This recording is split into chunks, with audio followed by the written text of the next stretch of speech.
Hoje nós vamos encerrar a série de mensagens em cima do texto de 1 Crônicas, capítulo 4, versos de 9 e 10.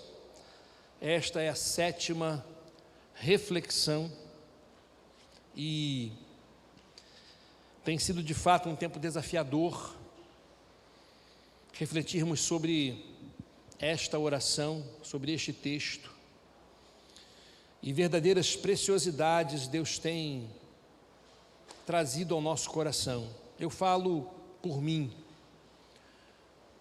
e é possível que isto também tenha acontecido com você. Deus também já colocou no meu coração a próxima série de mensagens, que deverá ocorrer em agosto, que é a série de mensagens que já tem até um título, já tem até um tema: Vestidos para a Batalha.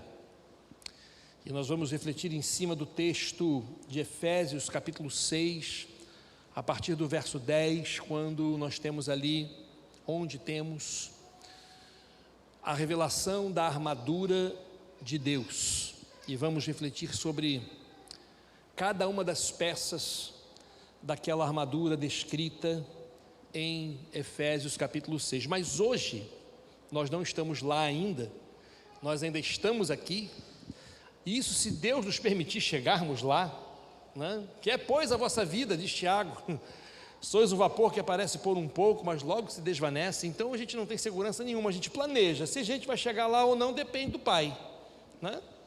Depende do Pai. Mas, enfim, hoje a gente encerra essa série de mensagens em cima do texto, e é a sétima mensagem em cima da oração de Jabes. E o texto diz assim para a gente, você pode abrir a sua Bíblia, acessá-la no seu aplicativo, ou quem sabe, se quiser e preferir, acompanhar na projeção que temos. E foi Jabes mais ilustre do que seus irmãos, e sua mãe deu-lhe o nome de Jabes, dizendo: porquanto com dores o dei à luz. Porque Jabes invocou o Deus de Israel, dizendo: se me abençoares muitíssimo, e meus termos ampliares, e a tua mão for comigo, e fizeres que do mal não seja afligido. E Deus lhe concedeu o que lhe tinha pedido. Que Deus abençoe a leitura da sua palavra ao nosso coração. Amém? A gente não podia encerrar esta série de mensagens falando especificamente sobre o tema oração. Nós passamos por alguns temas ao longo dessa série de mensagens. Falamos sobre a bênção de Deus, falamos sobre a mão de Deus, falamos sobre ampliar as nossas fronteiras, falamos sobre o Deus de Israel, falamos sobre Jabes ter recebido o nome que recebeu e ele ter rompido com uma pretensa condenação que o seu nome lhe trazia, por significar o nome dele causador de dores, né? Por ter ele gerado dores quando do seu nascimento, quando do seu parto. E hoje falamos sobre oração, e vamos falar novamente sobre oração.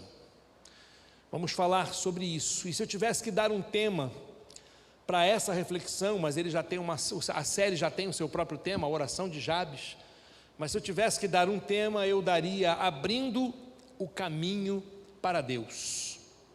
Meu querido, quais são as motivações que levam você a colocar-se diante de Deus em oração? Quando a gente fala sobre oração, a gente precisa lembrar que oração tem os seus tipos, né? Nós temos a oração intercessória, nós temos a oração de louvor, nós temos a oração de gratidão, nós temos a oração de consagração, enfim, temos alguns tipos de oração e elas permeiam toda a Bíblia. É importante falar que Jesus Cristo nos Evangelhos, Ele simplesmente executou todos os tipos já listados de oração. Jesus Cristo, Ele completa essa revestidura desse assunto, praticando todos os tipos de oração: a oração intercessória, a oração de gratidão, a oração de consagração, enfim, e aí assim por diante. Mas quais são os motivos, as motivações que levam você a estarem diante de Deus em oração? Para muitas pessoas, o principal motivo que as leva a estarem colocando-se diante de Deus são as suas necessidades. É quando elas colocam as suas necessidades diante do Senhor. Elas são motivadas no seu coração a partir de uma demanda insurgente na vida, de uma questão para a qual precisam de resposta, precisam de direção, precisam de socorro, precisam da intervenção de Deus. Ou seja, há uma necessidade a ser suprida, há uma necessidade a ser atendida, e para tal precisam da ajuda de Deus. Existem aqueles também que se apresentam diante de Deus em oração com a motivação de pedir por seus sonhos, de pedir, por seus projetos de vida, de colocar-se diante do Senhor para apresentarem alguma meta a ser alcançada, algo muito desejado, um sonho ainda não alcançado, não realizado. E aí me pergunto a você: será que a motivação do seu coração, que faz com que você se apresente diante de Deus em oração, são as suas necessidades? Ou, quem sabe, são até mesmo os seus sonhos? Qual é a principal motivação? Aquilo que mais fomenta em seu coração o desejo de estar diante de Deus em oração? Saiba que muitas vezes, queridos, as respostas das nossas orações estão diretamente ligadas à nossa motivação, ou seja, àquilo que nos levou a orar.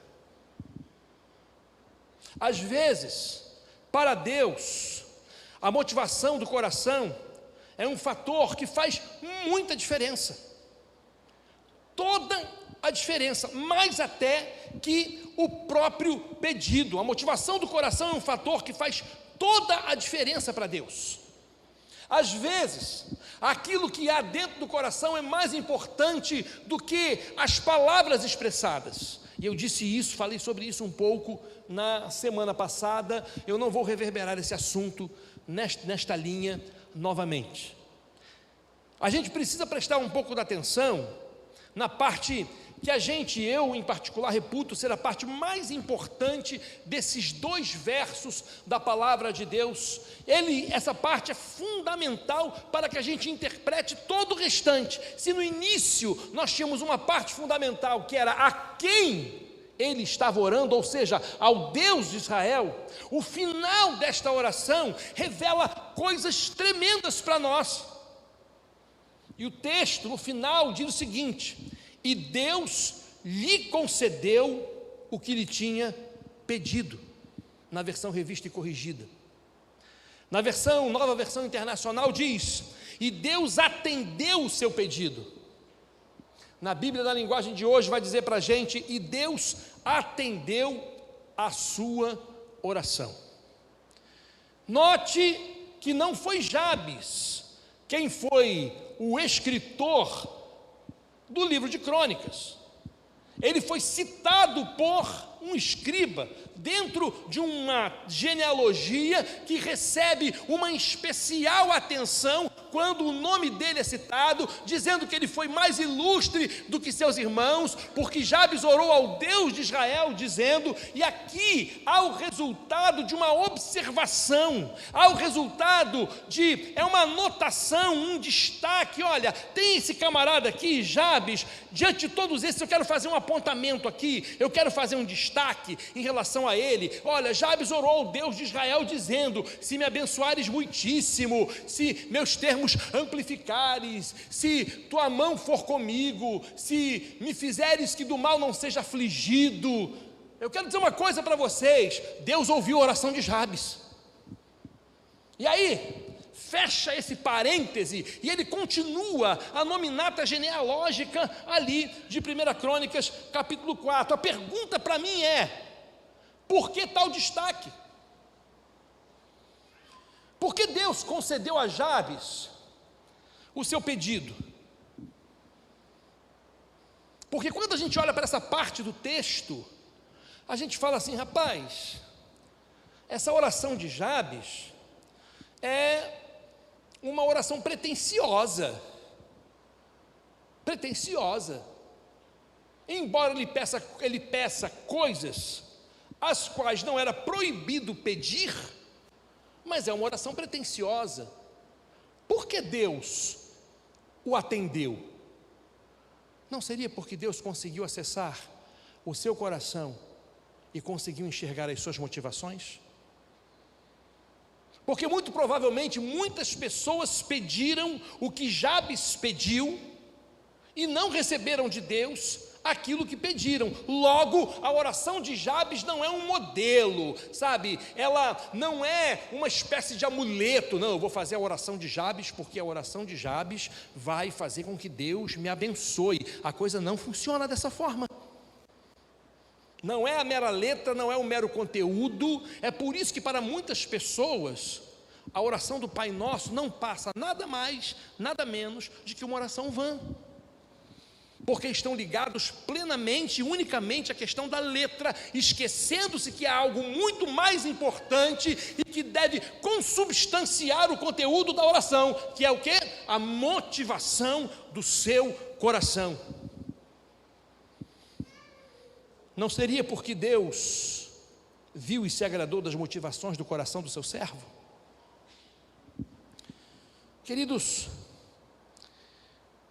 na minha limitação, eu entendo que em sua oração, o que Jabes fez foi abrir o caminho para Deus entrar. Foi para mim uma oração espécie assim, se eu tivesse que criar um outro tipo de oração para tentar explicar isso aqui, eu diria, é uma oração de concessão, né? Ou uma oração de cessão de direitos, sabe, está aqui, ó, Deus, eu estou abrindo o caminho para o Senhor. Queridos, espiritualmente, a oração, ela funciona mais ou menos como uma espécie de portal aberto entre a eternidade e a temporalidade, entre o tempo e a eternidade. Quando nós entramos à eternidade, é um privilégio que a gente tem, e por isso a gente não pode desprezar a oração, porque ela é um mecanismo que nos eleva em espírito até a presença do trono de Deus pela mediação do seu Espírito, porque é o que diz a Bíblia. Ao lado do trono de Deus, segundo Hebreus capítulo 7, verso 25, e segundo Romanos capítulo 8, nós temos o Senhor Jesus Cristo que vive para interceder por nós. Mas nós, neste tempo, enquanto oramos, temos alguém que intercede por nós com gemidos que não se podem explicar, que é o Santo Espírito de Deus. Mas há uma coisa curiosa, o interessante é que a oração, ela é uma oportunidade que Deus pacientemente espera para conseguir acessar com liberdade a vida do seu servo. Ou seja, mais do que pedir, orar é abrir o caminho para Deus. Mais do que apresentar a sua necessidade, orar é abrir o caminho para Deus. Mais do que apresentar os seus sonhos, orar é abrir o caminho para Deus. Mais do que você apresentar de repente o desespero da sua alma, orar é abrir o caminho para Deus. E aqui eu tenho pelo menos 3 coisas para falar sobre esta abertura de caminho para Deus em cima deste episódio da palavra de Deus. Porque abrimos o caminho para Deus quando o permitimos usar o que é seu. Quando permitimos ao Senhor lançar mão e utilizar, e poder movimentar, e poder, mexer e alterar aquilo que muitas vezes, de maneira vocálica, de maneira verbal, nós dizemos, vocalizamos: Senhor, eu sou teu, cantamos isto nesta noite. O teu nome bendirei. E agora eu esqueci o resto da letra. O teu nome bendirei. E bem alto, obrigado. E bem alto cantarei que eu sou teu. É lindo. É lindo. A questão para nós que esta declaração, ela é extremamente comprometedora. Porque o que nós estamos dizendo para Deus é que nós reconhecemos que Ele é não somente Deus, que Ele é não somente Salvador, que Ele é não apenas o galardoador, o presenteador, que Ele é não apenas o socorro bem presente na angústia. Eu estou dizendo que Ele é o Senhor, eu estou dizendo que Ele é o dono, eu estou dizendo que Ele é o proprietário, e se Ele é o Senhor, Ele pode mexer, se Ele é o dono, Ele pode tocar, se Ele é o proprietário, Ele pode usar para o que Ele quiser. E aqui reside o problema de muitas pessoas no seu relacionamento com o Senhor, porque elas querem desfrutar de todos os benefícios advindos da cruz, de todos os benefícios advindos do trono da graça. No entanto, a regência da vida não querem perder. Afinal de contas, todos nós gostamos de nos sentirmos senhores, né? Senhores da nossa vida. Abrimos o caminho para Deus quando o permitimos usar o que é seu. Eu acredito, queridos, que Deus se sentiu à vontade para atender a oração de Jabes, porque se sentia à vontade nele. Deus se sentiu à vontade para atender, para responder à oração de Jabes, porque ele não tinha obstáculo, ele não tinha resistência para se sentir à vontade em Jabes, nele, no próprio. E aqui é uma questão importante sobre a qual devemos refletir. Sabe o que é? Por vezes nós queremos os favores de Deus, mas Deus não se sente à vontade em nós para executar os favores que Ele quer executar. Em muitos corações, sabe o que Deus é? Um prisioneiro de elite. Sabe? Alguém que colocou Deus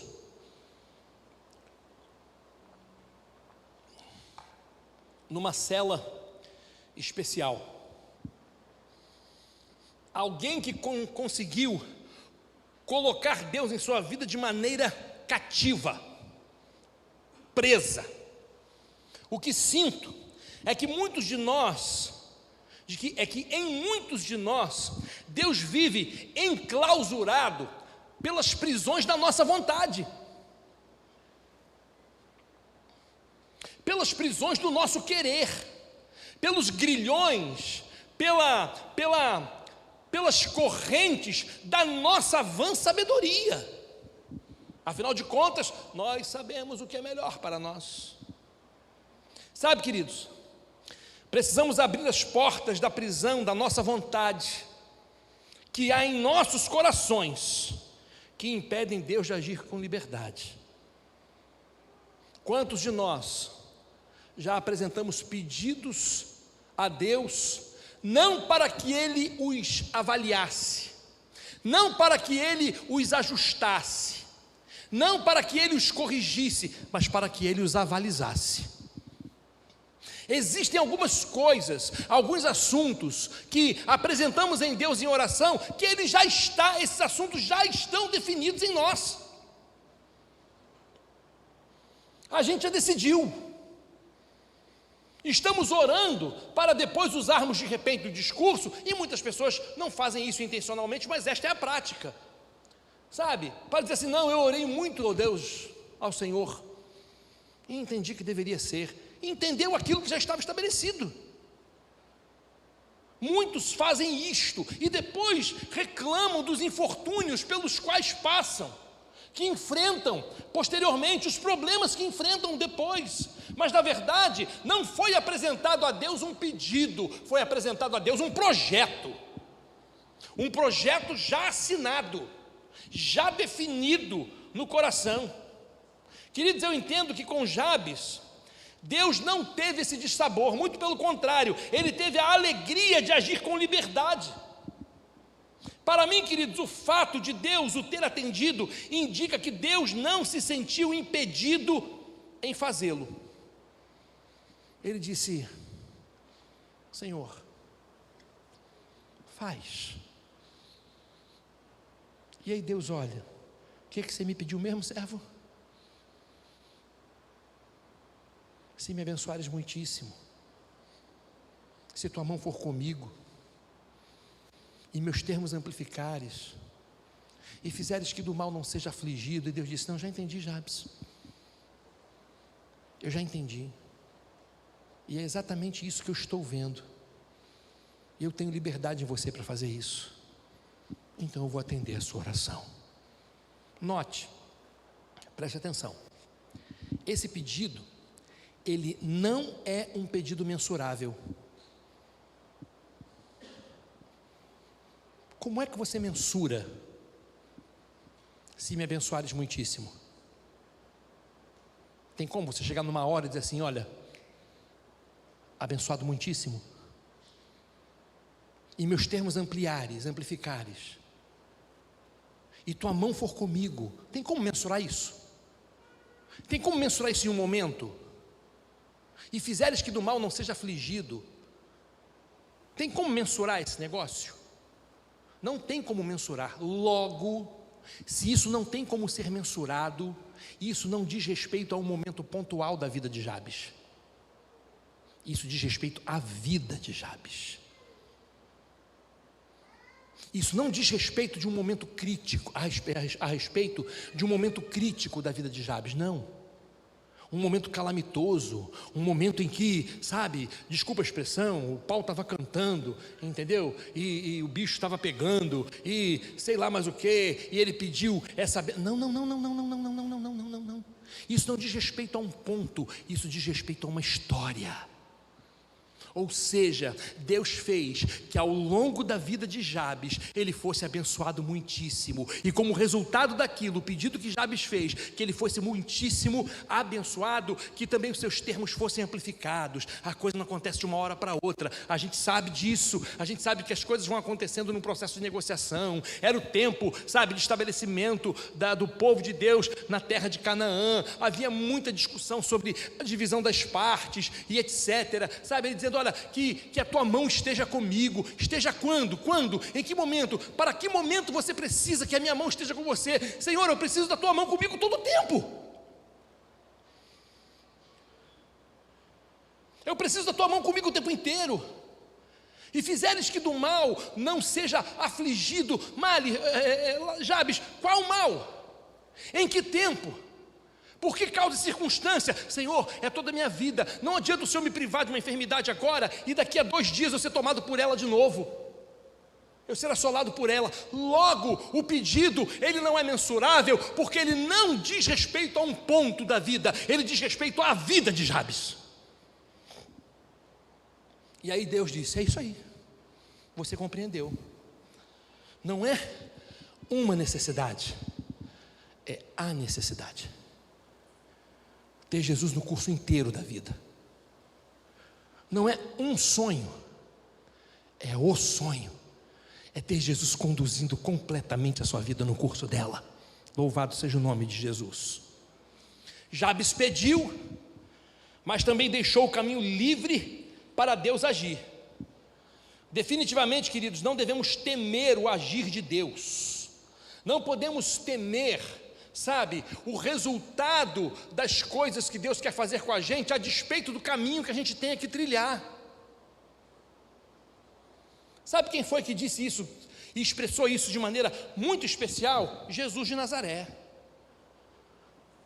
Jesus passou pelo conflito de confinar o plano do Pai à prisão da sua vontade, e naquele conflito ele saiu vencedor, e ele o expressou da seguinte maneira: ele disse o seguinte: olha, meu Pai, se é possível, passe de mim este cálice, todavia não seja como eu quero, mas como tu queres. E ele já disse isso. Olha, meu Pai, a texto é o slide anterior, tá? Meu Pai, se é possível, passe de mim este cálice, todavia não seja como eu quero, mas seja como tu queres. E indo segunda vez, diz a Bíblia, orou dizendo: Pai meu, se este cálice não pode passar de mim sem eu o beber, o que ele diz? Faça-se a tua vontade. Ou seja, Senhor, não é a minha vontade, mas é a tua. Se eu tenho que estar preso, ancorado a alguma vontade, que não seja a minha, seja a vontade do Senhor. Ou seja, Jabes abriu o caminho para Deus porque permitiu ele usar o que era dele. Pergunta: a quem você pertence?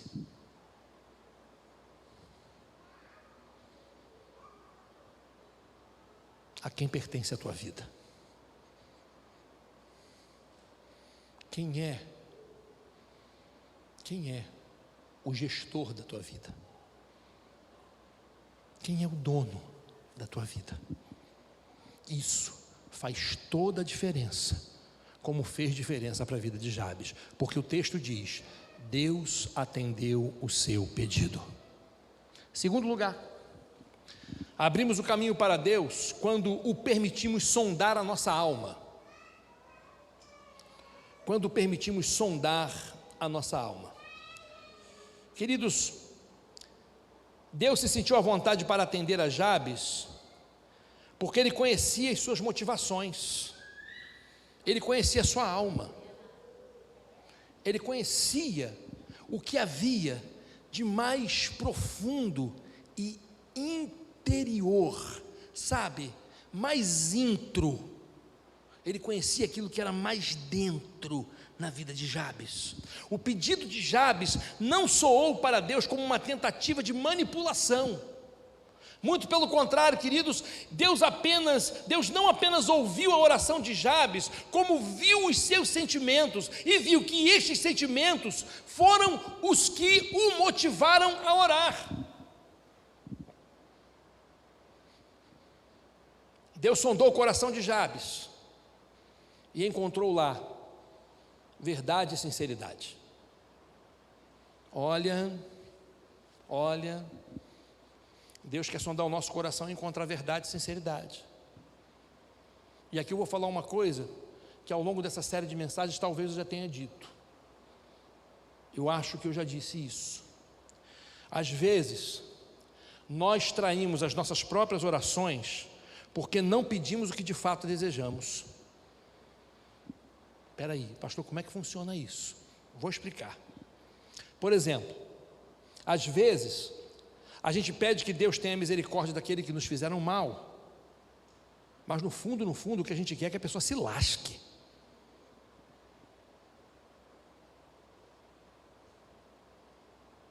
Sim ou não? Sim. Por que a gente faz isso? Porque o nosso coração é mau, é enganoso, é perverso, porque a carne para nada presta, diz a Bíblia, mas é o Espírito que vivifica. Às vezes, nós verbalizamos alguma coisa que queremos que seja, mas não é. E principalmente quando nós estamos como que orando em público, sabe? Olha, como é que fulano pode interceder e pedir para que Deus abençoe a vida daquela pessoa que fez mal a ele? Eu quero chegar a esse estágio da fé. Bobagem. Você não consegue enxergar o coração da pessoa ali, mas Deus consegue. Deus sonda a nossa alma. O motivo pelo qual muitas das nossas orações não são respondidas é porque há um conflito entre o que pedimos e o que queremos. Esta é uma das razões pelas quais oramos em vão. É o conflito que existe. As coisas, elas precisam corresponder. O que você está me dizendo com isso, pastor? Eu estou dizendo que o problema não está em corrigir o pedido, o problema está em corrigir a oração, a essência, a motivação, o desejo. É aquilo que precisa ser corrigido. O pedido ele pode ser em si esteticamente verdadeiro, mas isto não basta. É necessário que ele seja, sabe, avalizado e acompanhado pela verdade do coração. E enquanto isso não acontece, a gente gasta tempo pedindo algo que Deus provavelmente não abençoará.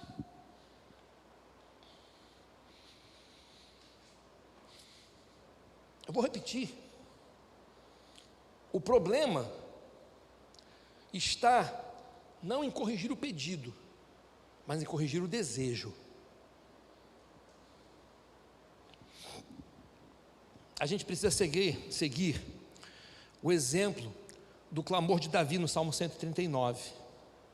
No Salmo 139, versos 23 e 24, já citei esse texto dessa série. A Bíblia diz assim, leia comigo, por favor. Vamos juntos ler esse texto? Vamos lá? Sonda-me, ó Deus, e conhece o meu coração. Prova-me e conhece os meus pensamentos. Agora para aí. O que Davi pede? E vê, Senhor, se há em mim algum caminho mau e corrige esse negócio. Estou traduzindo na linguagem de Leonardo, na versão popular, né? Vê se há em mim alguma coisa aqui dentro que não presta e corrige esse negócio, Deus. Porque isso está retendo as tuas bênçãos sobre a minha vida e sobre a vida das pessoas pelas quais eu tenho orado. Ele diz, olha, e vê se há em mim algum caminho mau e guia-me pelo caminho eterno. Corrige o rumo do meu coração. Sabe, quando o nosso coração se inclina para o que é ruim, este coração precisa ter o seu rumo corrigido. Corrigido. E aí vem a segunda pergunta que eu quero fazer para a nossa reflexão aqui. Qual foi a última vez que você permitiu com sinceridade Deus sondar o seu coração para fazer uma faxina?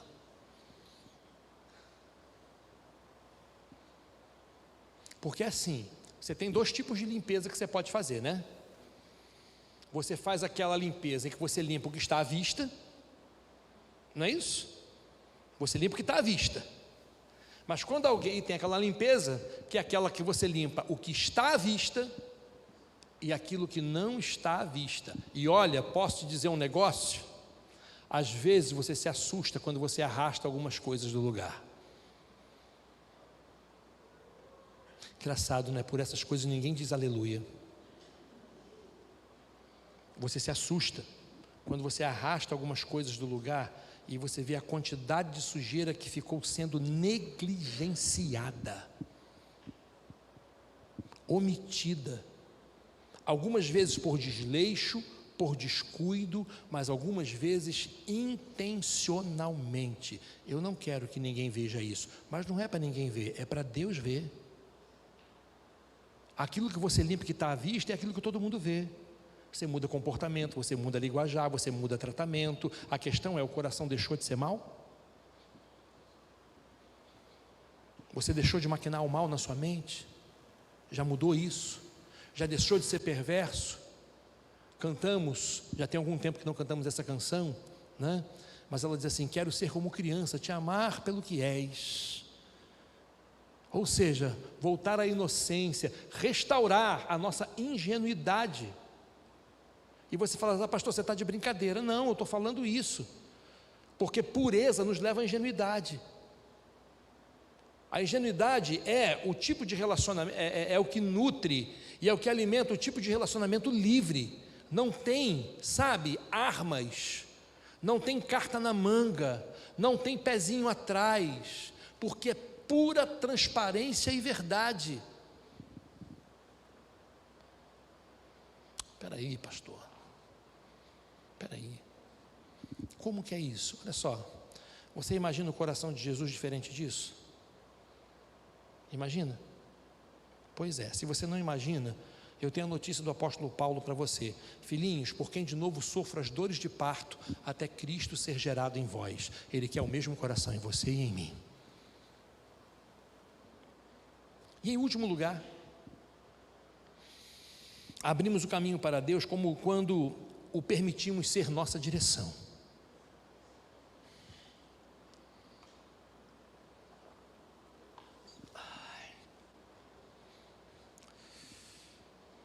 Deus se sentiu à vontade para atender a Jabes, porque se agradou da sua posição no projeto.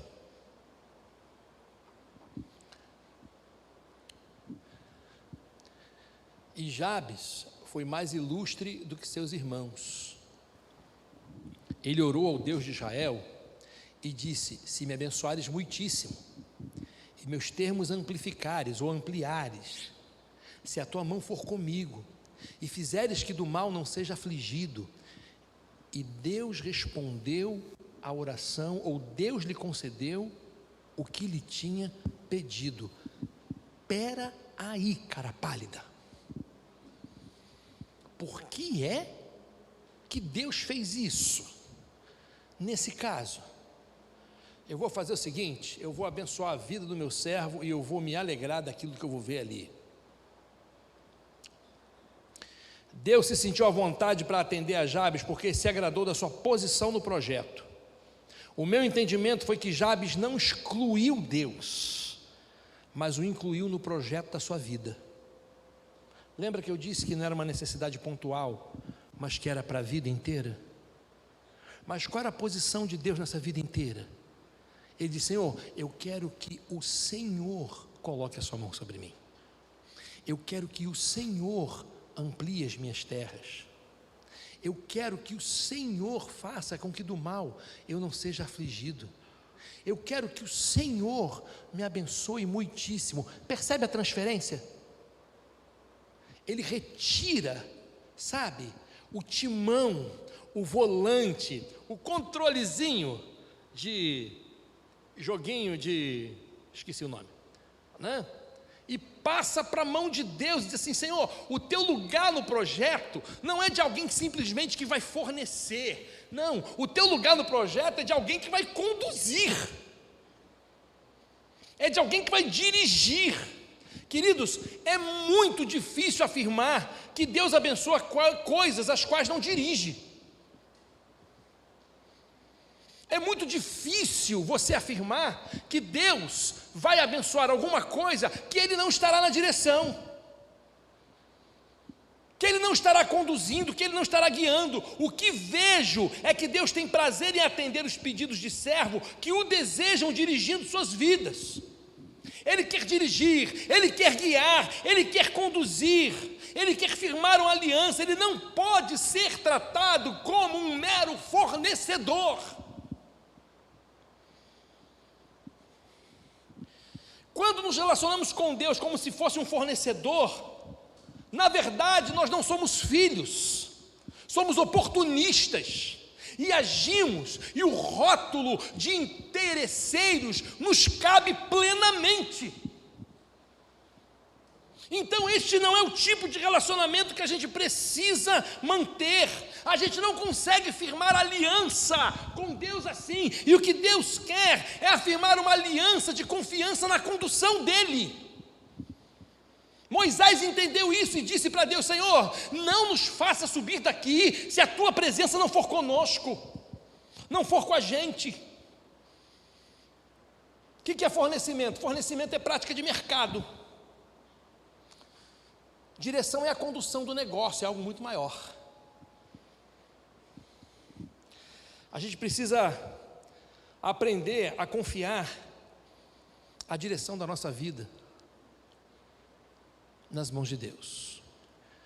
E Jabes teve a sua oração atendida, porque Deus sabia, eu vou conduzir para ele não fazer bobagem, e ele vai deixar eu conduzir.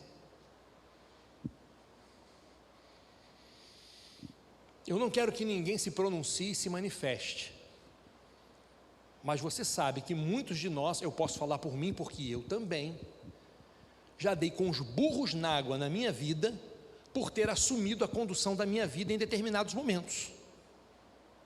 E isso não é nada difícil de acontecer, é muito fácil de acontecer. Eu estou sozinho nessa história ou tem mais gente comigo? Né? Pode levantar a mão. Né? Pois é. Então você sabe, vaso. É uma hora dessa que cabe aquele fala a Deus. É por aí, Jeová. Olha o GPS de Jesus dizendo aí, vai por aí, Jeová. Né? Pois é. Quando a gente toma para nossa mão aquilo que tem que estar na mão de Deus, o resultado é bobagem, erro. A gente erra o caminho com muita facilidade. A gente se inclina para a direita e para a esquerda com muita facilidade. Muita facilidade. Basta uma pressãozinha assim, pequena, e a gente, até com sonoplastia, tomba. A gente precisa aprender a confiar a direção da nossa vida, como Paulo fez. Paulo fez com que a condução da sua vida fosse tão irrestrita, que na condução da sua vida, ele não deixou de passar por nenhum dissabor. Porque tem isso, a gente imagina que a condução de Deus na nossa vida vai fazer com que a gente ande pelas montanhas, o tempo inteiro sem enfrentar os vales. Vai não, filhão, vai não, filhona. Tem determinadas coisas que, para que Deus nos dê, a gente precise aprender a confiar nele de maneira tão intensa, que para isso a gente tem que passar o vale, enfrentar a tempestade. Aí Paulo diz assim: sei estar abatido e sei também ter abundância. Montanha e vale. Montanha e vale. Em toda maneira e em todas as coisas estou instruído. Ou seja, eu já aprendi. E de todas as formas que Deus quis usar. Por isso ele diz: em toda maneira e em todas as coisas estou instruído. Ou seja, eu aprendi. Tanto a ter fartura, olha o monte, como a ter fome, olha o vale. Tanto a ter em abundância, olha o monte, como a padecer necessidade, olha o vale. Aí ele diz: sabe por que eu aprendi isso tudo? Porque minha vida não está na minha mão, eu posso todas as coisas naquele que me fortalece. Eu posso todas as coisas naquele que me fortalece. Nele, eu posso nele. Então se é ele que conduz a minha vida, não importa se eu estou passando pelo vale ou se eu estou passando pelo monte, eu sei que no final, Deus vai fazer como fez com Jabes. Deus atendeu o pedido dele. Meu querido, minha querida, a gente precisa deixar Deus dirigir a nossa vida. E quem sabe eu estou falando com alguém aqui que está profundamente arrependido ou arrependida, porque em algum momento da sua vida deixou com que ou ela mesma, ele mesmo assumisse a direção, você mesmo assumisse a direção, ou outro que não Deus assumisse a direção. Quem sabe pagou caro e quem sabe está pagando caro. Minha palavra para você é: entrega o teu caminho ao Senhor, confia nele e o mais ele fará. Aqui cabe, porque quando ele diz entrega o teu caminho, ou seja, entrega a condução da tua vida ao Senhor, confia nele. Deus sabe o que faz, a gente não sabe o que fala e nem o que pensa, e ele tudo fará, ou o mais Ele fará. Entrega a direção da tua vida a Jesus. Abra o caminho para Deus. Abra o caminho para Deus. Não faça da sua relação com Deus a relação com um fornecedor, mas com alguém que sabe para onde conduzir a sua vida. Deixe Deus corrigir as motivações do seu coração. Deixe Deus com um caminho livre para poder guiar, conduzir, dirigir. E por que você pode fazer isso? Paulo também diz isso para a gente. E aqui eu encerro essa reflexão. Em Filipenses capítulo 4, verso 19, eu quero que você leia isso comigo. Coloque aí, colocou? Vamos lá? Vamos juntos. O meu Deus, segundo as suas riquezas, suprirá todas as vossas necessidades em glória por Cristo Jesus. Eu acho que isso merece uma salva de palmas para Jesus. Porque Ele é quem conduz, e quando Ele conduz, Ele supre.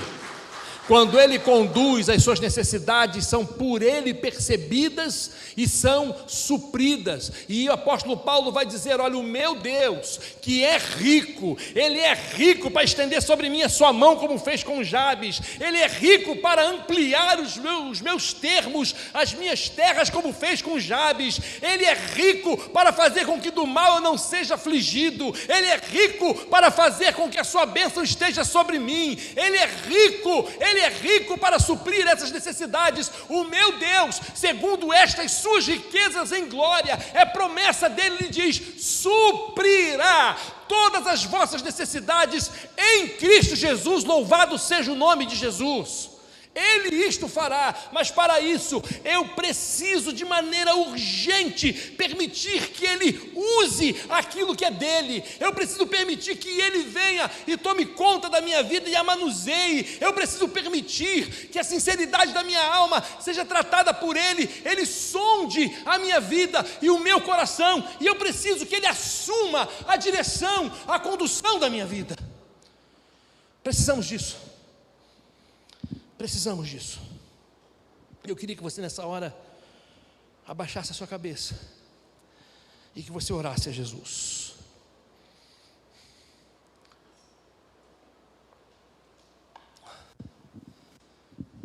Precisamos disso. Ah, meu querido, Deus anseia ver pessoas em que o caminho para Ele esteja aberto, em que Ele possa lançar mão e usar o que é dele, e você pertence a Ele, que Ele possa sondar a sua alma, sondar o seu coração, sondar, e que Ele possa dirigir. Eu quero fazer uma oração com você agora, mas eu queria que você cantasse essa oração comigo. Rafael, sonda-me.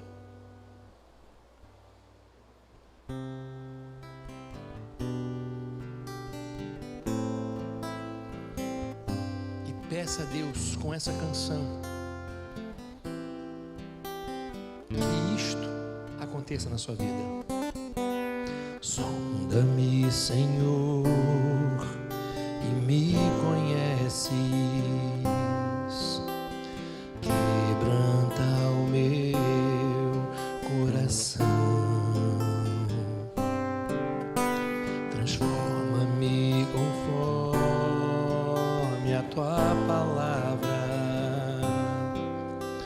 e enche-me até que em mim se ache só a ti. E então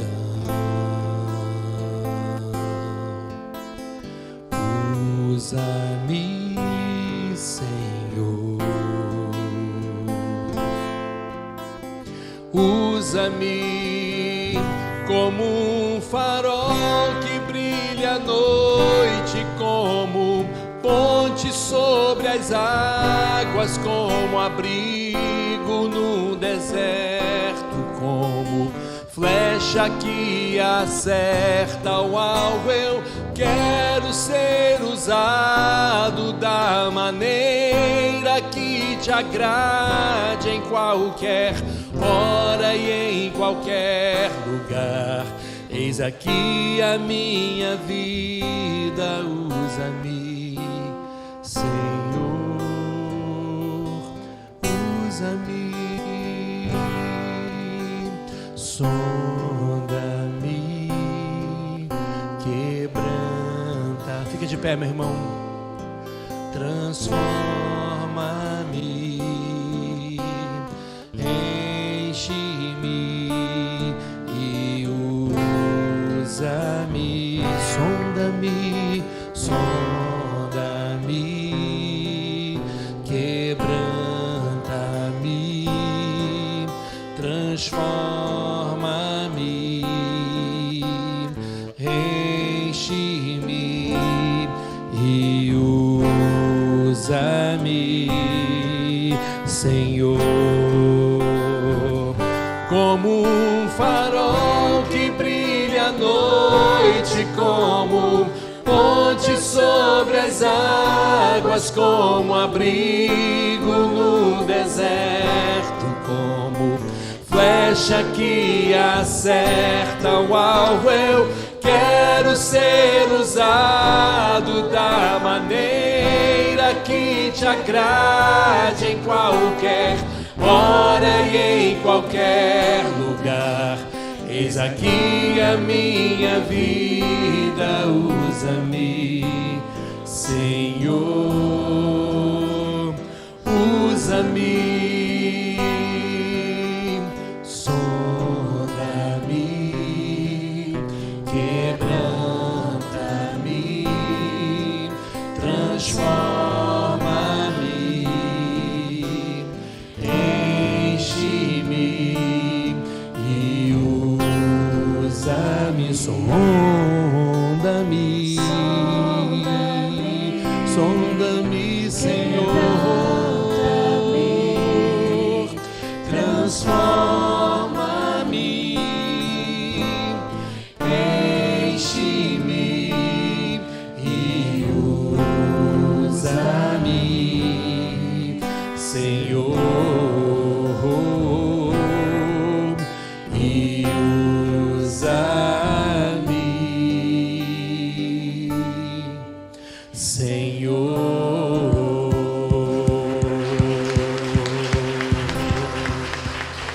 Glórias sejam dadas a Jesus.